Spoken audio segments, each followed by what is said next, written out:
Bismillahirrahmanirrahim. Assalamualaikum warahmatullahi wabarakatuh. Waalaikumsalam warahmatullahi wabarakatuh. Masih semangat ibu-ibu? Alhamdulillah. Mudah-mudahan hari ini seperti hari biasanya kita tetap semangat.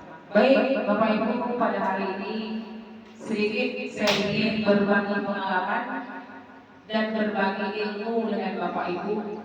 Mudah-mudahan sedikit ilmu yang saya bagikan hari ini dapat Bapak Ibu dari setitik itu dapat dilakukan, dari segumpal yang dapat hari ini dapat Bapak Ibu gunungkan. Itu maksudnya ilmu yang hari ini sedikit Bapak Ibu dapat memperluaskan. Ini sekedar berbagi ilmu.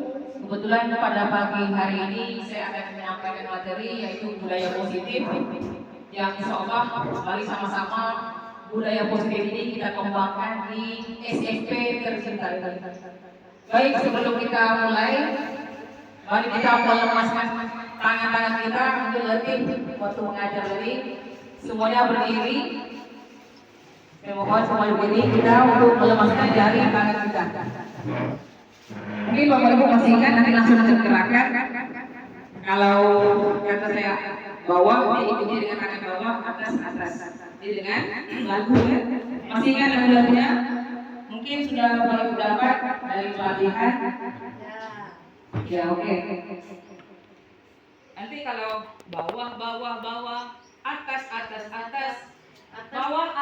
atas, bawah. Nanti tergantung saya sudah tahu. Oke, bisa kan? Nanti kalau panjang, pendek,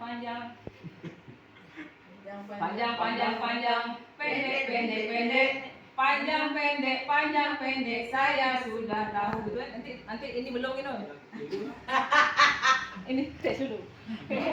Nanti kalau yang terakhir kecil,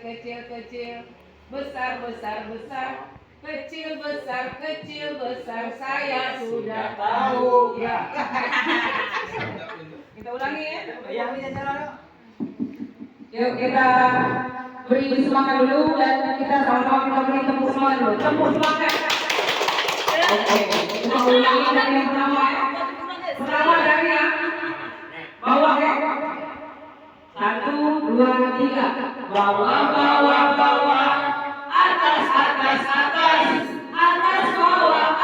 bawah, saya sudah tahu. Yang dua, bawah. Ya, atas terus.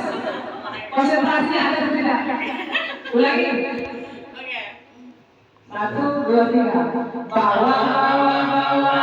Atas. Bawah, atas, saya sudah tahu. Panjang, pendek. Panjang, pendek, saya sudah tahu. Kecil,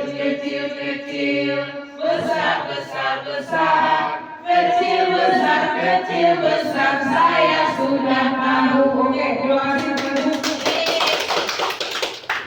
Ini kita sebagai guru harus bisa memberi motivasi kepada anak kita. Di contoh kecil, Bapak Ibu bisa mengambil atau membuat yang lebih meriah lagi ini sebagai contoh kecil. Terima kasih atas kesempatan dan kerjasama dari Bapak Ibu. Sekarang mari kita pada materi pada hari ini. Insya Allah kedepannya apa yang saya sampaikan materi ini dapat berguna dari Bapak Ibu. Baik, sesuai judul saya itu menyebarkan pemahaman dan penerapan pengalaman budaya positif itu kuncinya. Lanjut. Bapak Ibu, di sini ada beberapa konsep inti budaya positif. Yang pertama, perubahan paradigma belajar, terus kebutuhan dasar manusia, ada keyakinan kelas, ada disiplin positif, ada motivasi perilaku manusia, ada nilai-nilai kebaikan, ada posisi kontrol dulu, dan segitiga restitusi. Lanjut, ini pada pembelajaran dengan paradigma baru. Seperti yang kita ketahui, kita belajar itu harus ada peningkatan dari hari, dari bulan, dan dari tahun. Pembelajaran dengan paradigma baru merupakan pembelajaran yang dirancang berdasarkan prinsip pembelajaran berdiferensiasi, sehingga para peserta didik belajar sesuai kebutuhan dasar manusia. Psikologi modern untuk mewujudkan profil pelajar Pancasila. Seperti Bapak Ibu ketahui, masih ingat profil pelajar Pancasila? Masih? Ya, bisa dari Bapak Ibu masih ingat? Ada lagu mungkin? Oke, Bu Tia, oke, silakan. Belajar Pancasila, itu dia. Oke semuanya. 1, 2, 3. Belajar Pancasila, beriman dan berdoa pada Tuhan yang Esa dan berakhlak mulia, berkebinekaan lokal, gotong royong mandiri, kreatif dan bernalar kritis. Iya, luar biasa. Terima kasih kami ucapkan kepada Ibu Tia. Masih ingat ya, lagunya luar biasa. Mudah-mudahan setiap kita masuk ke kelas, ini kita ajarkan kepada anak didik kita bagaimana kita menerapkan profil pelajar Pancasila. Lanjut. Di sini ada kita pelajari ada teori kontrol. Tentang teori kontrol, tentang bagaimana kita mengontrol kita sebagai guru, mengontrol diri emosi kita pada siswa. Pertama ada ilusi guru mengontrol murid. Ilusi bahwa semua perbuatan positif, efektif dan bermanfaat. Terus ilusi bahwa kritik dan membuat rasa bersalah mampu menguatkan karakter siswa. Yang seterusnya ilusi bahwa orang dewasa berhak memaksa. Itu Bapak Ibu. Ada beberapa kontrol nanti kita pelajari setelah ini. Apakah sudah kita terapkan di kelas? Mudah-mudahan Bapak Ibu sudah menerapkan ini semua. Ini sebagai kecil contoh dari saya. Ya, di sini mengubah paradigma stimulus respon ke pendekatan teori kontrol. Ada stimulus respon, ada teori kontrol. Yang pertama kita lihat realitas atau kebutuhan kita sama. Di teori kontrol, realitas kebutuhan kita berbeda. Terus semua orang melihat hal yang sama. Setiap orang memiliki gambaran berbeda. Kita mencoba mengubah orang agar berpandangan sama dengan kita. Kita selalu menurut siswa bagaimana siswa bisa dengan kehendak kita. Nanti kita pelajari seterusnya bagaimana sesuai atau tidak kehendak kita dengan keadaan siswa yang di zaman modern.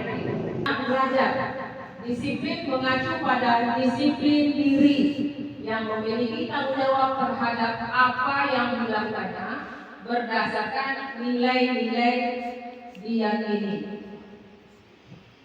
Disiplin positif merupakan salah satu cara menerapkan disiplin yang bertujuan untuk menumbuhkan kesadaran serta memberdayakan peserta didik tanpa imbalan, penghargaan atau reward, ancaman atau hukuman.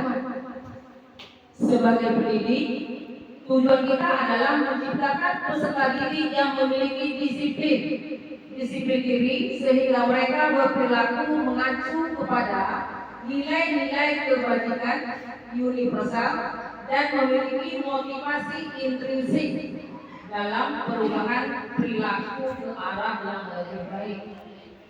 Next. Ya, di sini mari sama-sama kita lihat ada nilai-nilai kebajikan, nilai yang disepakati bersama lepas dari suku, bangsa, agama, bahasa maupun latar belakang. Ini salah satu contoh nilai-nilai kebajikan yang bertakwa pada Tuhan yang Maha Esa, berakhlak mulia, berkebinekaan global, gotong royong, mandiri, kreatif dan bernalar kritis seperti yang dinyanyikan oleh kita bersama tadi lagu profil pelajar Pancasila. Terus yang keduanya sama-sama kita lihat ada IPOM Primary Years program ada toleransi, rasa hormat, integritas mandiri, menghargai, antusias, empati, keingintahuan, kreativitas, kerjasama, percaya diri, dan komitmen. Yang ketiga, keterampilan baik dari diri.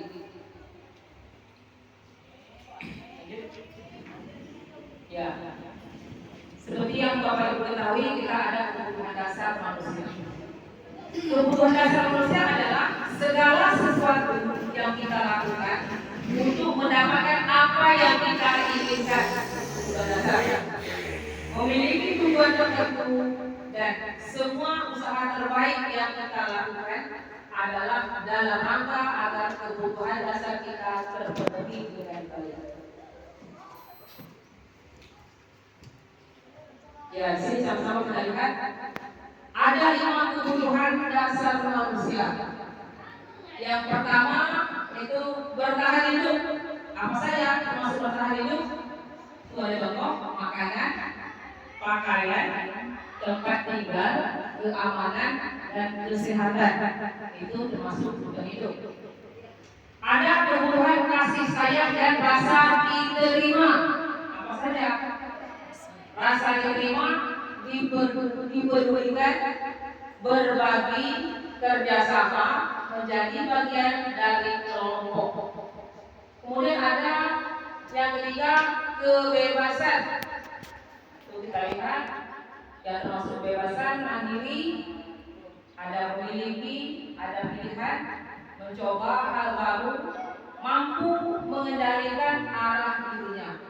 Yang keempat, penguasaan. Bagian dari penguasaan ada harga diri, keinginan untuk dianggap memimpin, berprestasi, diakui, didengar. Dan yang kelima adalah kesenangan. Itu udah kita semua. Salah satunya ada bermain, humor, antusiasme, dan tertawa. Kebutuhan 5 kebutuhan ini semua kita miliki, dan apakah sudah kita terapkan ke siswa kita. Jika kita sudah mengetahui apa saja yang dibutuhkan siswa, insyaallah kita akan bisa. Yang kedua, motivasi perilaku manusia. Ada motivasi intrinsik. Ya, seperti Bapak Ibu ketahui, apa saja? Motivasi intrinsik itu untuk menghindari ketidaknyamanan lingkungan. Kemudian ada motivasi ekstrinsik.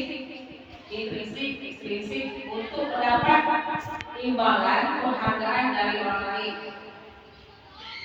Yang ketiga, motivasi prinsip untuk menjadi orang yang mereka inginkan dan menghargai diri sendiri dengan nilai-nilai mereka percaya.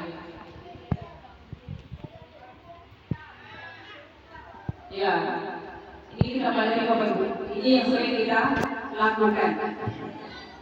Di bagian mana kita? Pertama ada hukuman, ada konsekuensi, restitusi. Dua ini kita perhatikan, ini memang terjadi dengan kita sehari-hari. Kita termasuk apa nanti? Apakah kita menghukum, apa konsekuensi atau restitusi? Ada 3. Kalau hukuman itu tidak terencana. Tiba-tiba murid tidak tahu apa yang akan terjadi, tidak dilibatkan. Yang kedua, bersifat satu arah. Maksud satu arah, kalau kita menghukum anak, kita tidak gampang mendengar atau keluhan dari anak. Kemudian berupa hukuman fisik atau psikis. Apakah boleh? Kita lihat. Yang kedua, konsekuensi itu terencana, disepakati sesuai peraturan. Yang kedua, murid tetap dibuat tidak nyaman. Yang ketiga, sikap guru selalu menerima murid. Ini sama-sama kita lihat. Nanti kita akan tahu di posisi mana kita selama ini. Kemudian yang ketiga, restitusi, yaitu proses menciptakan kondisi bagi murid untuk memperbaiki kesalahan. Yang kedua, proses kolaboratif yang mengajarkan murid untuk mencari solusi sendiri. Ya, yang seterusnya itu ada 5 posisi kontrol guru. 5 Ini Bapak Ibu harus kita pelajari betul. Selama ini sudah kita jalankan 5 posisi kontrol dulu. Kemudian ada guru sebagai penghukum, pembuat merasa bersalah, sebagai pemantau, sebagai teman, atau sebagai manajer. Jadi kita guru ini sebagai yang mana posisi kita? Nanti kita lihat. Terus, ya ini contoh penerapan 5 posisi kontrol guru. Siswa tidak memakai atribut lengkap saat upacara bendera. Ini sering Bapak Ibu memang kita alami. Yang kita buat hormat kepada bendera selama 1 jam. Ini jenis hukuman termasuk hukuman. Berapa kali ibu bapak harus mengumpuli perahu-perahu? Kamu selalu mengecewakan ibu. Itu lewat dari kita. Berarti kita membuat anak merasa bersalah. Yang ketiga, ayo dong ikuti aturan sekolah. Tolong bantu ibu, bapak yang sekali ini. Ya sudah tidak apa-apa lain kali, jangan sampai berbuat seperti ini lagi. Ini posisi kita sebagai teman. Jadi yang mana kita? Kemudian sebagai pemantau, kamu sudah melanggar peraturan sekolah. Kamu tahu konsekuensinya. Setelah upacara kamu beli atributnya ke koperasi dan jangan diulangi lagi. Ini sering Bapak Ibu ya? Selama ini sering kita lakukan. Kita masuk yang mana? Terakhir yang kelima, kita sebagai manajer. Apakah kamu tahu kesalahanmu? Kira-kira bagaimana kamu memperbaiki kesalahanmu? Untuk lebih jelas, mari sama-sama kita saksikan video ini. Kita renungi kita di posisi mana. Ya, sama-sama kita lihat. Kalau ada, alhamdulillah. Ya, coba sama-sama kita lihat. Salam bahagia Ibu dan Bapak Guru hebat.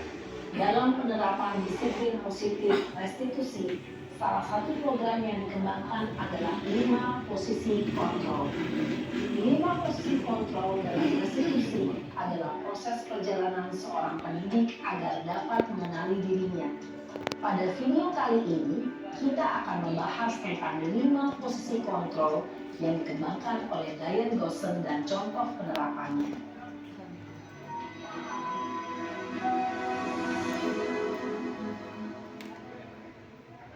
Lima posisi kontrol itu adalah 1. Posisi penghukum, 2. Posisi pembuat merasa bersalah, 3. Posisi teman, 4. Posisi pemantau atau monitor, dan 5. Posisi manajer. Untuk lebih memahami kelima posisi tersebut, mari kita saksikan kasus Naren yang terlambat hadir 20 menit di sekolah dan melihat bagaimana kelima posisi kontrol dalam menghadapi masalah tersebut.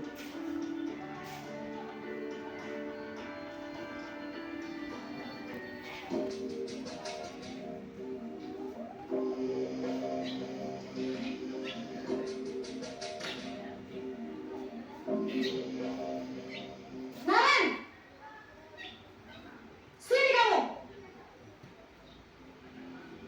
Selamat pagi, Bu. Selalu terlambat. Kamu deh, pasti terlambat. Maaf, Bu. Saya Apa? Apa coba? Alasan kamu apa lagi? Kapan sih kamu tidak terlambat? Malas sekali ya kamu jadi anak.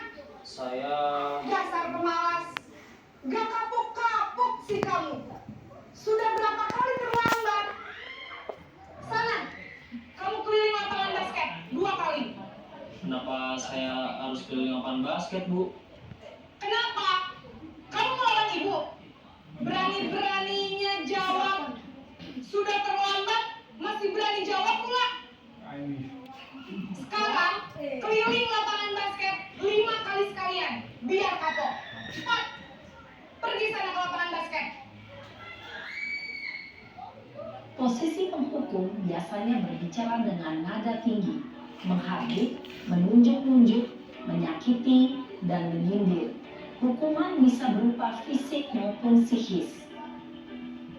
Ibu dan bapak guru hebat. Dampak yang terjadi pada murid ketika guru berada pada posisi penghukum adalah murid cenderung akan memberontak, bahkan menyimpan dendam.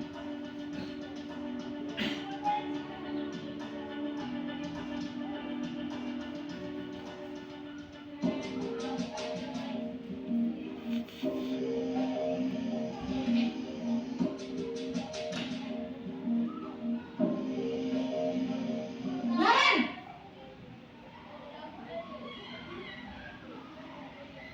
Selamat pagi, Bu. Naren, kamu kenapa terlambat lagi, nak? Ya Tuhan, Naren, kamu senang ya bikin ibu susah ya? Kalau kamu terlambat lagi, nanti ibu yang ditegur bapak kepala sekolah, nak. Disangka ibu tidak bisa membina kamu. Duh, gimana ini?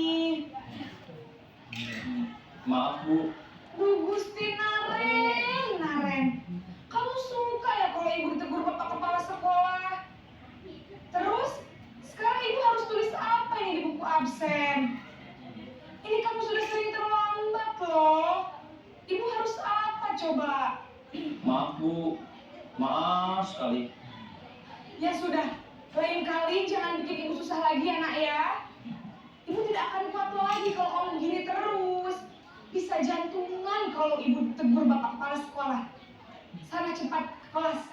Maaf ya, Bu. Maaf sekali. Posisi pembuat rasa bersalah berbicara dengan nada tenang, cenderung lembut. Namun kata-kata yang diutarakan membuat murid merasa menjadi orang yang gagal. Memandang buruk dirinya sendiri, merasa tidak berharga, dan tidak sanggup membahagiakan orang lain. Ketika guru mengambil posisi pembuat rasa bersalah, murid akan menganggap dirinya yang bersalah dan ia akan menyimpan emosi negatif tersebut di dalam dirinya.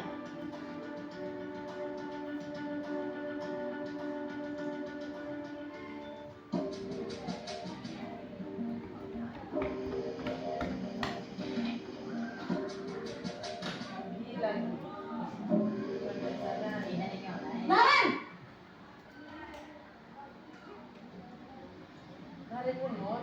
Selamat pagi, Bu. wah, sudah jam berapa ini nak? Terlambat lagi ya sayang. Iya, Bu. Habis ibu saya lupa bangunkan saya, Bu. Kamu malah menyalahkan ibu kamu. Kamu bukannya anak yang larinya paling kencang. Kok terlambat sih? Iya, Bu. Saya memang terlambat bangun tadi. Jadi, biarpun saya lari kencang, tetap gak kekejar, Bu. Ya sudah sana. Nanti lain kali larinya lebih kencang lagi ya. Biar gak terlambat lagi. Bikin seneng ibu. Demi ibu. Bisa kan? Bisa lah, Bu. Ya sudah sana masuk kelas. Ibu beresin urusan absen kamu. Kamu ini ada-ada saja. Dalam posisi teman, guru berbicara dengan nada suara ramah, akrab, cenderung bersenda gurau. Identitas yang tercipta adalah identitas sukses atau berhasil. Namun, perlu diingat, karena ini masih dorongan eksternal, maka ada faktor ketergantungan dari murid kepada orang tertentu. Di sini, guru absennya, sehingga di lain waktu, murid bisa berperilaku baik, namun hanya kepada orang-orang tertentu saja.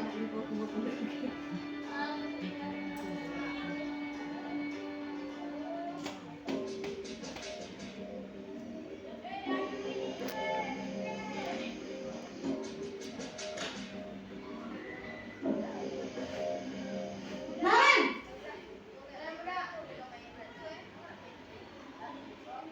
Selamat pagi, Bu. Naren, apa peraturan sekolah kita tentang jam berapa kita harus masuk sekolah, nak? Kita harus di sekolah jam 7, Bu. Iya betul, sekarang sudah jam 7.20. Naren sudah tahu konsekuensinya jika terlambat hadir. Paham, Bu. saya harus tinggal kelas pas jam istirahat selama 20 menit. Ya benar, konsekuensinya demikian. Jadi nanti jam 9.30 pas istirahat, kamu harus tinggal di kelas, kerjakan tugas tambahan untuk ketertinggalan kamu, ya? Baik, Bu. Posisi pemantau mengandalkan penghitungan atau data untuk mengontrol murid. Guru mengarahkan murid berdasarkan peraturan dan konsekuensi. Seorang pemantau menunjukkan bahasa tubuh dan ekspresi wajah yang datar dan cenderung formal.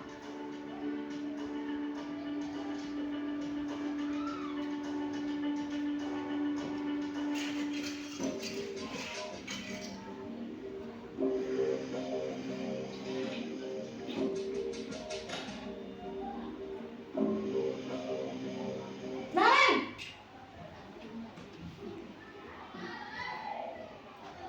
Selamat pagi, Bu. Selamat pagi, Naren.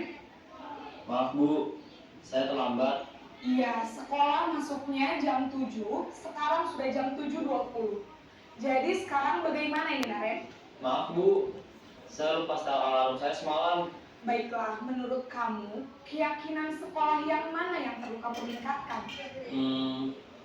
Menghargai diri sendiri dan orang lain mungkin ya, Bu. Setuju. Jadi, apakah Naren meyakini prinsip saling menghormati tersebut? Iya, Bu. Saya meyakininya. Apakah Naren bersedia memperbaiki masalah keterlambatan ini? Bersedia, Bu. Bagaimana kamu akan perbaiki masalah keterlambatan ini? Saya akan coba untuk tidak lupa menyetel alarm saya, Bu. Baik, kalau Naren lupa menyetel alarm di rumah, ada orang yang kira-kira bisa bantu mengingatkan tidak? Ada, Bu. Kakak saya, Kak Emma. Ada lagi selain Kak Emma? Selain Kak Emma, ada ibu saya. Baik, jadi yang mengingatkan Naren adalah Kak Emma dan ibu kamu ya? Kira-kira akan mulai setel alarm kapan nih, Naren? Setelah pulang sekolah, akan segera saya lakukan. Baik, jadi Naren akan setel alarm untuk bangun besok pagi dan akan diingatkan oleh kakak dan ibunda Naren ya. Ada lagi yang mungkin perlu dilakukan, Naren? Agar tidak terlambat bangun lagi. Tidak ada, Bu. Baik, Naren. Terima kasih untuk kerjasama kamu. Sekarang kamu perlu kembali ke kelas untuk belajar. Baik, Bu. Terima kasih. Posisi manajer adalah posisi kontrol yang disarankan untuk membimbing murid memiliki sikap disiplin yang positif, yaitu murid yang mandiri, bertanggung jawab, dan dapat memecahkan masalah. Tujuan dari posisi ini adalah agar murid dapat berefleksi atas tindakannya. Guru akan dengan tulus memberikan pertanyaan-pertanyaan bermakna, sehingga membuat murid dapat belajar dari kesalahannya dan mencari sebuah solusi untuk menyelesaikannya. Ibu dan Bapak guru hebat, setelah mengamati adegan kelima posisi kontrol tadi, kira-kira posisi mana yang paling ideal?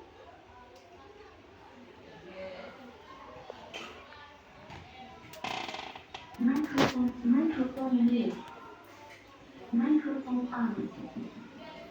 Oke, Bapak Ibu, sama-sama kita telah menyaksikan bagaimana posisi kontrol yang ada pada diri kita masing-masing. Setelah melihat video tadi, saya yakin Bapak Ibu berpikir dan merefleksi diri. Selama ini saya yakin kelima posisi itu pernah kita alami ya. Yang mana yang benar? Itu Bapak Ibu bisa merefleksi masing-masing. Tidak perlu saya tanya saat ini, jawabannya ada pada diri Bapak Ibu.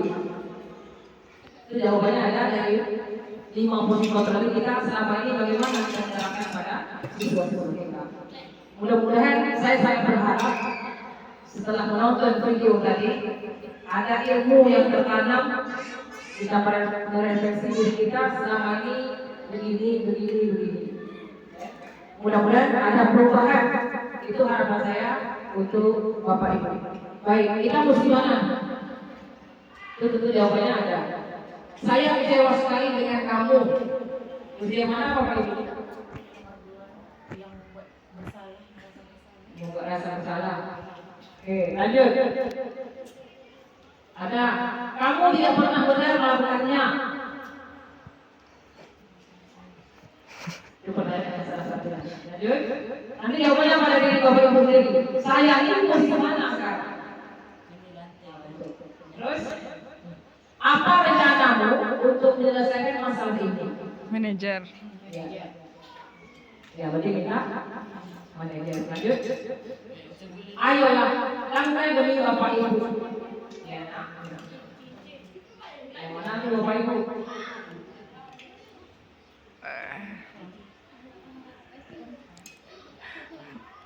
Ya, kamu tidak pernah mendapat nilai jika tidak mengerjakan tugas. Nanti yang terakhir ada jawaban dari Bapak Ibu. Lanjut. Ya. Ini keyakinan kelas. Terusnya keyakinan. Mengapa keyakinan kelas yang harus kita buat, bukan peraturan kelas? Bapak Ibu, yang seperti yang saya katakan kemarin, kita usahakanlah setiap kelas kita itu ada kesepakatan kelas atau keyakinan kelas sebelum kita memulai pelajaran. Seperti tadi, makin semangat anak pertama dulu sebelum masuk materi. Jangan kita kejar materi dulu anak. Nah, masuk materi tanpa apa kita beri kesepakatan kelas. Makanya setiap masuk dulu yang masuk kita buat kesepakatan agar ada kenyamanan kita mengajar. Terus pembentukan keyakinan kelas bersifat abstrak yang pertama. Yang kedua berupa pernyataan yang universal. Yang ketiga dibuat dalam pernyataan positif. Yang keempat sedikit saja agar mudah diingat. Yang kelima sesuai dengan kondisi kelas dan sekolah sehingga mudah diterapkan. Jadi kita buat itu harus sesuai dengan kondisi sekolah kita. Yang tidak bisa jangan kita terapkan. Yang bisa yang sama-sama kita berkolaborasi dulu dengan anak didik kita lalu kita buat keyakinan kelas. Yang terakhir dalam semua warga sekolah warga kelas dilibatkan saat membuat keyakinan. Jangan cuma kita yang buat, kita buat kesepakatan dengan siswa kita baru kita masuk. Misalnya salah satu contohnya kan saat belajar kita mohon apa anak-anak kita tanya dulu, kita tanya ke siswa, baru kita jalan kita yang mau peraturan sehingga anak akan melanggar karena dia merasa tidak ikut tidak terlibat dalam peraturan ini atau dalam keyakinan kelas. Nah, yang seterusnya kita masuk pada segitiga restitusi. Apa itu segitiga restitusi? Yaitu suatu proses dialog yang dijalankan oleh guru agar dapat menghasilkan murid yang mandiri dan bertanggung jawab. Nah, ini tahapannya.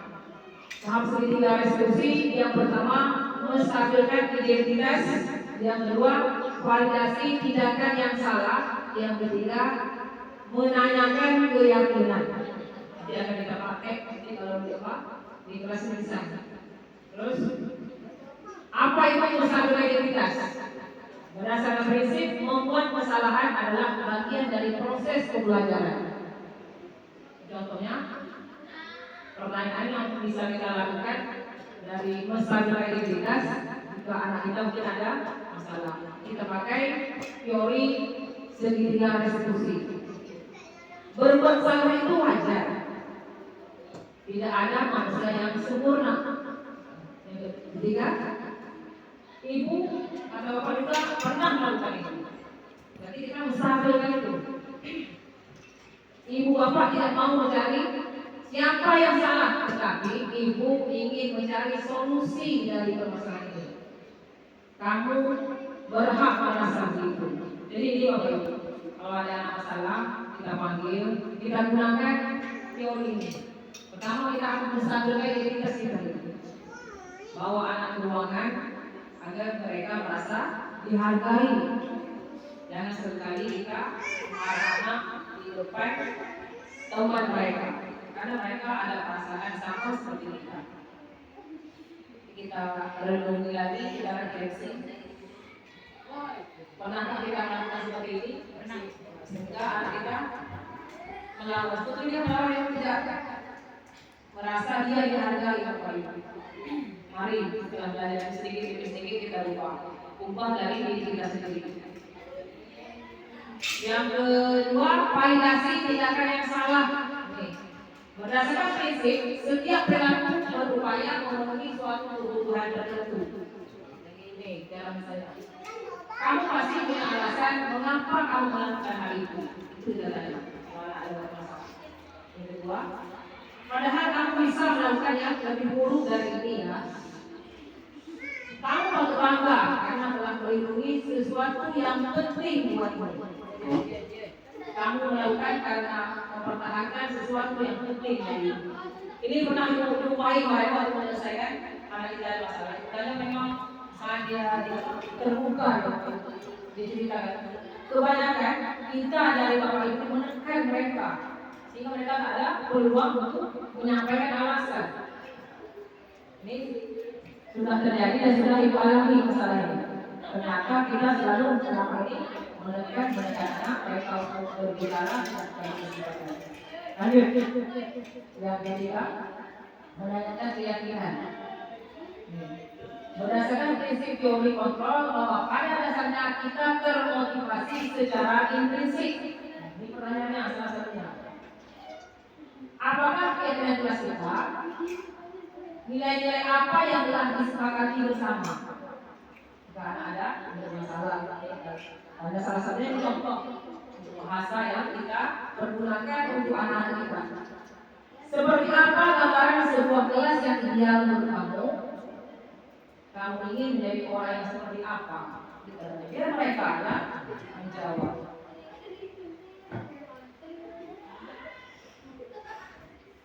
Ya, untuk menutup.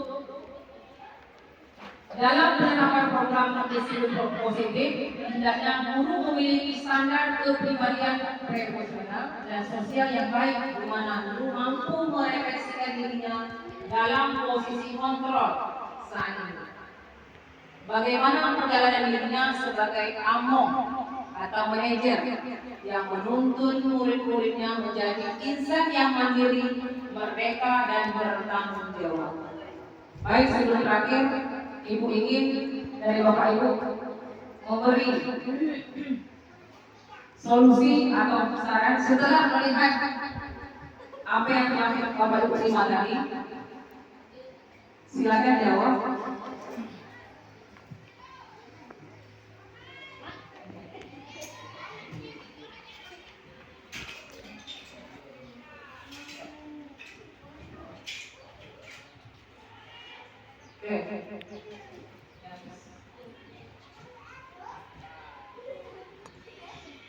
Ya, silakan Bapak Ibu nanti jawab di kertas ini sedikit aja sebelum kita tutup.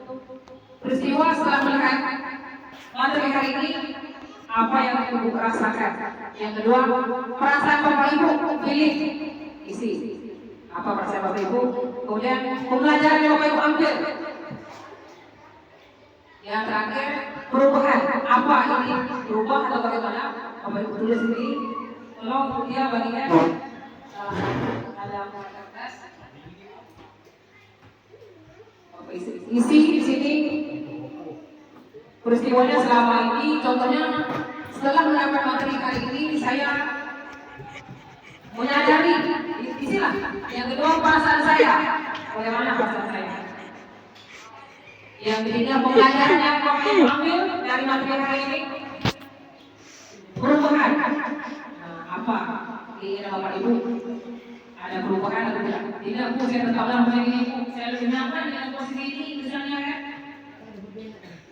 Silakan Bapak Ibu isi. Kita lihat silakan isi untuk diri Bapak Ibu masing-masing. Ini sudah terakhir. Warna biru ganti warna pink. Warna biru ganti warna pink. Nomor 2 perasaan. Nah, itu tergantung. Itu jawabannya. Peristiwa. Ini berarti kita mana ke belakang. Mungkin sebelum ini saya gini-gini, peristiwanya. Saya gini-gini. Setelah mendapat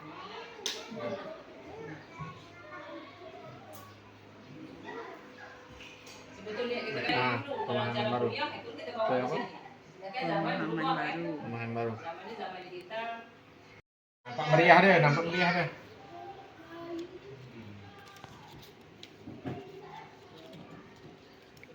Ya ini macam kalau Bapak Ibu mau mau datahin kalau ke dari sekolah senang itu. Media, salah. Ada pendapat orang. Ada orang aku pribadi saya. Pikir ni. Yang ketiga apa lagi? Pembelajaran. Kalau kau cantik kau apa kau kalau kau keras. Apa nih bang? Lebih berdampak positif jika bersifat amonia kata dia. Harus ada video. Siapa kau sebut ya? Ada pencerahan yang selama ini terasakan. Mana ni? Baca kalau siap. Astagfirullahaladzim. Baca kalau siap. Nama masuk. Saya apa dia?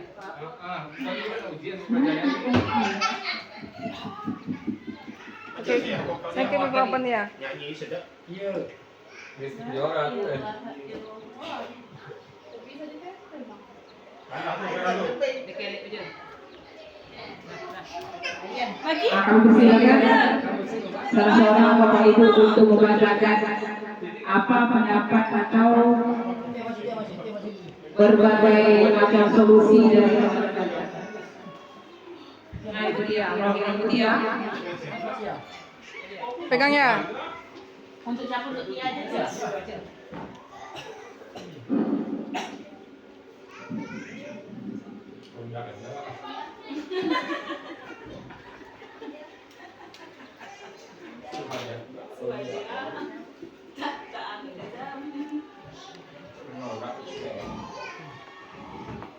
Oke. Pegang dia. Oke, baiklah Bapak Ibu, di sini saya untuk khusus hari ini saya akan menjawab dari empat hal ini, empat pertanyaan ini saya akan menjawab hari ini adalah untuk saya sendiri, yang mana peristiwa atau fact setelah mendapat materi hari ini saya menyadari bahwa yang selama ini yang saya lakukan semua posisi kontrol yang ada, mulai dari hukuman hingga ke manajer. Selanjutnya perasaan, tentunya perasaan saya setelah pemaparan dari kepala sekolah kita tadi adalah bahagia. Setidaknya kita bisa mengetahui apa yang selama ini kita lakukan. Selanjutnya pembelajaran yang kita dapatkan hari ini adalah saya harus lebih banyak melakukan posisi manajer atau AMO. Kemudian perubahan adalah semangat untuk menjadi guru yang lebih baik lagi untuk siswa dan sekolah kita. Terima kasih. Bapak lah satu orang. Yang bagaimana itu? Mana enggak? Iya ada.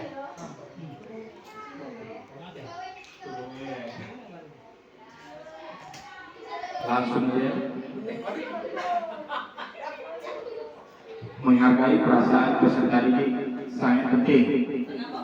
Yang pertama, yang kedua adanya pencerahan yang selama ini dikasih telat. Selanjutnya saya harus lebih banyak melakukan posisi manajer. Nah, ini tulisnya bisa sama ini pesannya. Banyak cara yang bisa dilakukan untuk mendidik dan membimbing siswa. Yang terakhir, perubahan akan mengubah sikap yang selama ini saya lakukan.